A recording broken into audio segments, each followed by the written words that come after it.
सुप्रभात बच्चों।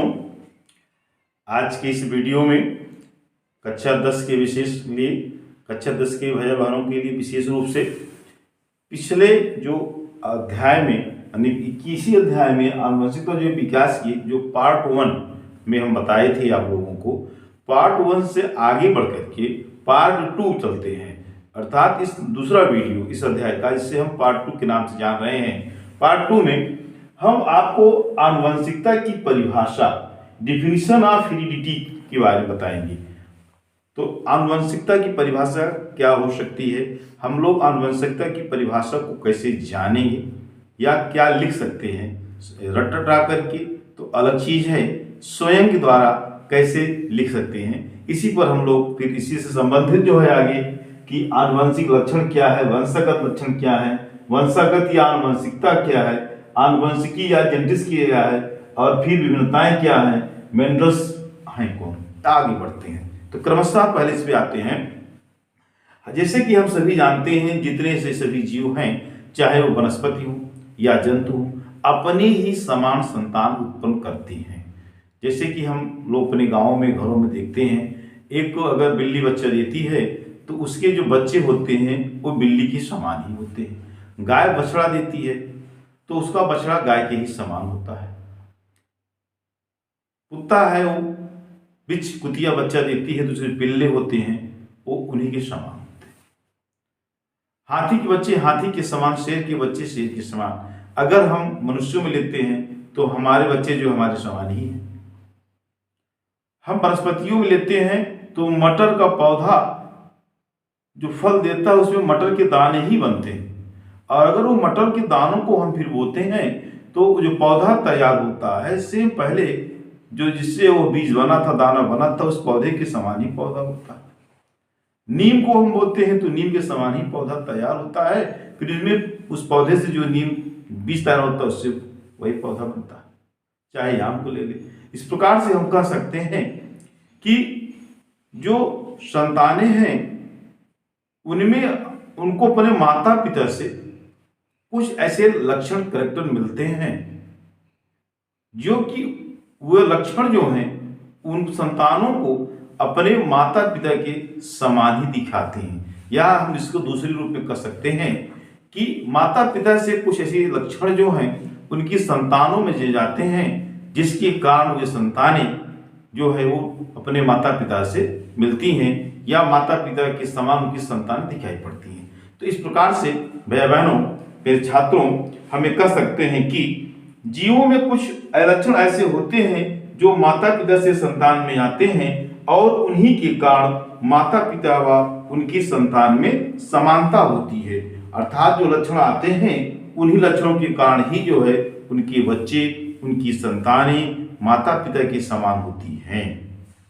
तो इस प्रकार से अगर हम इसको परिभाषित करना चाहते हैं कि आनुवंशिकता की परिभाषा क्या है, डिफिनीशन क्या है, तो हम कहते हैं कि संतानों में उनके माता पिता से प्राप्त लक्षणों को आनुवंशिक लक्षण, संतानों में उनके माता पिता से प्राप्त आनुवंशिक लक्षणों को जो है वो लक्षणों को आनुवंशिक लक्षण या वंशागत लक्षण कहते हैं।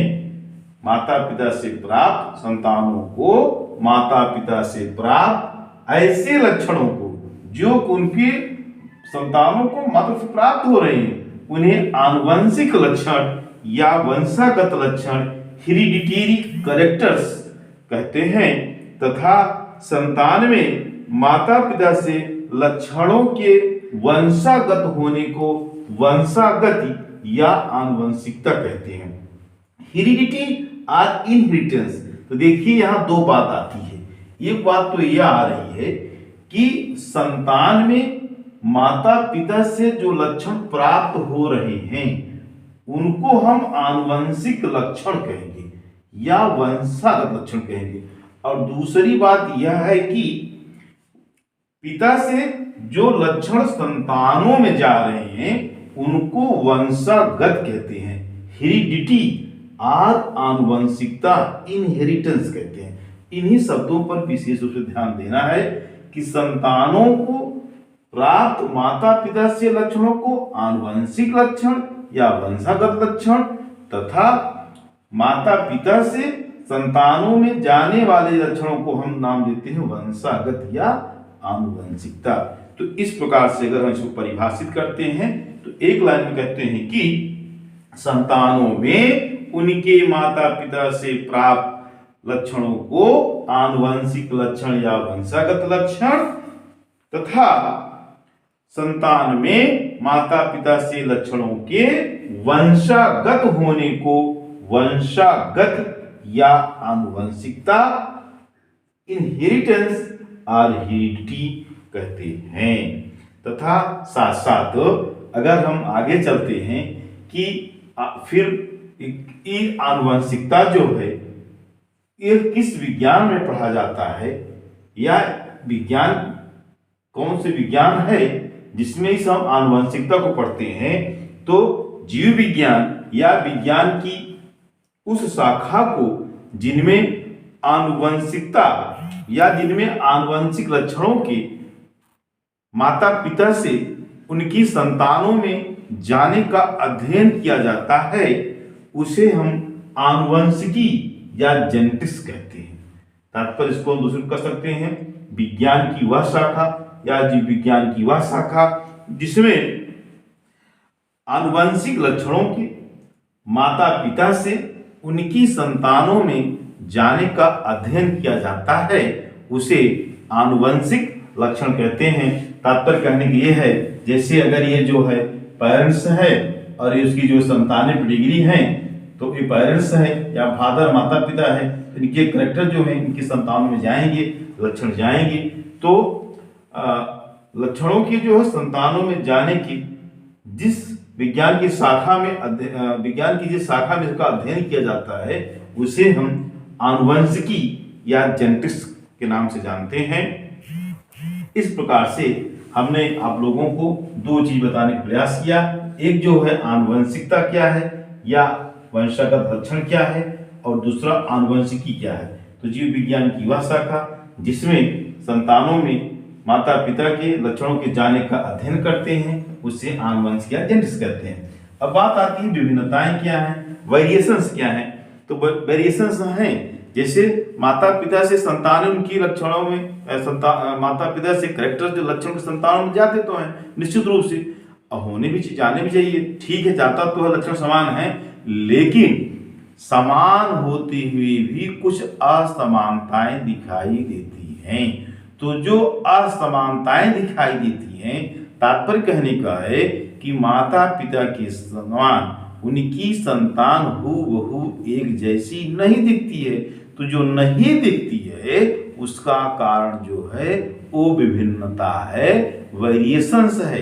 जैसे एक माता पिता की अगर 4 संतानें हैं, चाहे लड़की हो या लड़के, मान सभी लड़के ही मान लेते हैं, तो सभी संतान एक समान नहीं दिखाई पड़ेंगी। उनके कुछ न कुछ जो है चेहरे में बनावट, रंग में बनावट, बात वोकल आवाज की अलग अलग ध्वनियां निकलती हैं, चलने में जो है हाथ पैर के आगे पीछे चलने में जो है कदमों के रखने में, इस प्रकार से वेरिएशंस विभिन्नताएं आती हैं। और जो मानसिक विभिन्नताएं तो हैं, तो जो अंतर आता है अर्थात असमानता होती है उसी असमानता को हम जो है वह विभिन्नता कहते हैं, वेरिएशंस कहते हैं। इस प्रकार से इन्हीं के कारणों का अध्ययन जो है हम आनुवंशिकी में करते हैं कि क्या कारण है कि माता पिता से एकदम समान उनकी संतान होती हुई भी कुछ असमान है, तो उसका अध्ययन हम इस आनुवंशिकता में ही करते हैं। जनन प्रक्रम का सबसे महत्वपूर्ण परिणाम संतति के जीवों की समान अविकल्प या डिजाइन के रूप में होता है। आनुवंशिकता नियम इस बात का निर्धारण करता है कि जिसके द्वारा विभिन्न लक्षण पूर्ण विश्वसनीयता के साथ वंशागत होते हैं, शिशु अपने जनकों के समान होता है। इसका अभिप्राय है कि शिशु में मानव के सभी आधारभूत लक्षण होते हैं, फिर भी वह पूर्ण रूप से एक समान नहीं दिखाई पड़ता, कुछ न कुछ उसमें जो है वो अंतर हो ही जाता है। लक्षणों की वंशागत के नियमों का अध्ययन हम इस पाठ में करेंगे और इस पाठ में जो फिर इस वंशागत के नियम हैं उसको बनाने वाले कौन से थे? ग्रेगर जॉन मेंडल, जिसे हम लोग मेंडल के नाम से ही जानते हैं। इन्हें फादर ऑफ जेनेटिक्स कहा जाता है, आनुवंशिकी के पिता कहा जाता है, फादर ऑफ जेनेटिक्स कहा जाता है। जीवों में वंशागत का मूल आधार यह है कि प्रत्येक जीव की सभी संतान अपने माता पिता के से जो है समान मात्रा में आनुवंशिक पदार्थ प्राप्त करते हैं। सभी जो संतान हैं अपने माता पिता से समान रूप से आनुवंशिक पदार्थ प्राप्त करते हैं और उन आनुवंशिक पदार्थों को हम लोग जो है वो डीएनए के नाम से जानते हैं। तो बात यहाँ यह आती है कि सभी संतत जीवों को प्रत्येक लक्षण के लिए माता व पिता दोनों से डीएनए तो मिलता है। इसका अर्थ है कि प्रत्येक जीव में एक लक्षण के लिए दो विकल्प होते हैं। तब कहने का यह है कि दो विकल्प का तात्पर्य है कि जैसे एक ही लक्षण है तो इसकी एक जो है ये माता से है और एक पिता से है, तो दोनों लक्षण जो है संतानों में तो आ रहे हैं, लेकिन एक लक्षण के लिए जो दो विकल्प हैं इनमें से एक विकल्प जो है प्रभावी होता है और दूसरा अप्रभावी होता है। तो तात्पर्य कहने का यह है कि प्रत्येक जीव में एक लक्षण के लिए दो विकल्प होते हैं, किंतु सामान्यतः इन दोनों विकल्पों या डीएनए प्रारूपों में से केवल एक ही उस लक्षण को प्रभावित करता है, दूसरा प्रभावित नहीं कर पाता है। जैसे कि हम आप सभी लोग जान रहे हैं, बहुत पीछे सुने भी होंगे, जाने भी होंगे कि जो है एक समान रूप से लंबाई है, माता पिता दोनों लंबे हैं, माता पिता दोनों लंबे हैं तो पुत्र लंबे हैं। लेकिन अगर एक पिता ज्यादा लंबा है और माता छोटी है तो पता लगता है कि माता के अगर लक्षण उसको मिले तो जो उसका संतान छोटी हो जाएंगी, या अगर ये जो पिता वाला उसका लक्षण मिल गया तो संतान लंबी हो जाएगी। तो दोनों के बीच का नहीं होता, इधर से या इधर से। यही तात्पर्य है कि एक लक्षण के लिए जो है वो दो विकल्प होते हैं और दोनों विकल्प समान रूप से माता पिता से प्राप्त होते हैं, लेकिन एक प्रभावी हो जाता है और दूसरा अप्रभावी रहता है। इन्हीं सबको लेकर के ग्रेगर जॉन मेंडल ने जो है वंशागत के नियमों का अध्ययन किया और वंशागत के नियम भी बताए। अब थोड़ा सा हम प्रकाश डालते हैं ग्रेगर जॉन मेंडल की जीवनी पर। ग्रेगर जॉन मेंडल जो है ये ग्रेगर जॉन मेंडल, इनका जन्म 1822 ईस्वी को, कितने 1822 ईस्वी को इनका जन्म ऑस्ट्रिया के ब्रून शहर में हुआ था। अपनी पढ़ाई लिखाई करने के बाद ये जो है शिक्षा लेने के लिए आगे गए और फिर लौट करके जब ये आते हैं वियना से, तो ब्रून शहर में ही जो है ये एक गिरजाघर में जो है ये पादरी की नौकरी कर लेते हैं। इनको बागवानी का बहुत शौक था। पादरी के पद पर रहते हुए ये बागवानी करते थे, अर्थात वहां जो स्थान थे उनमें फूल पौधे पत्तियां लगाते थे। उन्हीं में इनका ध्यान जो है मटर के पौधों पर गया और अपने जो इन्होंने प्रयोग किए वो मटर के पौधों पर किए। इस प्रकार से इन्होंने उनको प्रयोग करते हुए सिद्धांतों को समझा, लिखा, लेकिन दुर्भाग्य है कि इनके नियमों को वैज्ञानिकों ने ध्यान नहीं दिया। उस समय की जो सोसाइटी थी वह सोसाइटी इनके नियमों पर ध्यान नहीं दिया। काफी अंतराल के बाद, काफी वर्ष के बाद, लगभग मेंडल ने 1866 में, जैसे कि ये 1866 में अपने नियम को बनाया, खोज किया। इनके जो नियम थे हम बता नहीं दिए पहले। इनका पहला नियम था जो है प्रभाविता का नियम, और दूसरा जो था वो पृथक्करण का नियम, तीसरा जो था वो स्वतंत्र अपव्यूहन का नियम। इन्होंने खास करके 3 नियम दिया था, प्रभाविता का नियम, पृथक्करण का नियम, स्वतंत्र अपव्यूहन का नियम। लेकिन जो इन्होंने 1866 में अपने जो नियम को, पास्टुलेट्स को, सिद्धांत को दिया, उस पर वैज्ञानिकों ने ध्यान नहीं दिया।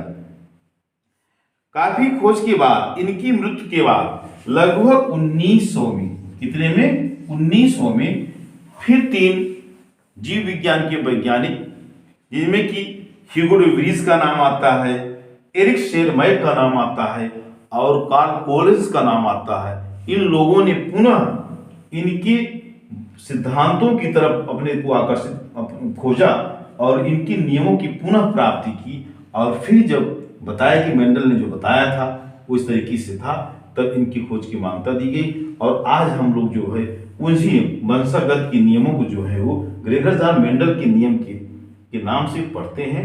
आगे हम आपको जो है अगले नेक्स्ट वीडियो में, पार्ट 3 वीडियो में जो है ग्रेगर जॉन मेंडल के नियम से पहले हम आपको कुछ इनकी मेंडल की क्या सफलता थे, कार्यविधियां थी, किस पर इन्होंने प्रयोग किया, क्या क्या प्रयोग किया, क्रमशः आगे बढ़ते हुए हम मेंडल के नियमों की तरफ बढ़ेंगे। धन्यवाद। आज की वीडियो में इतना ही। आप उसको गहन अध्ययन करिएगा और बताइएगा वीडियो में क्या दिक्कत है, उसको दूर किया जाएगा। धन्यवाद।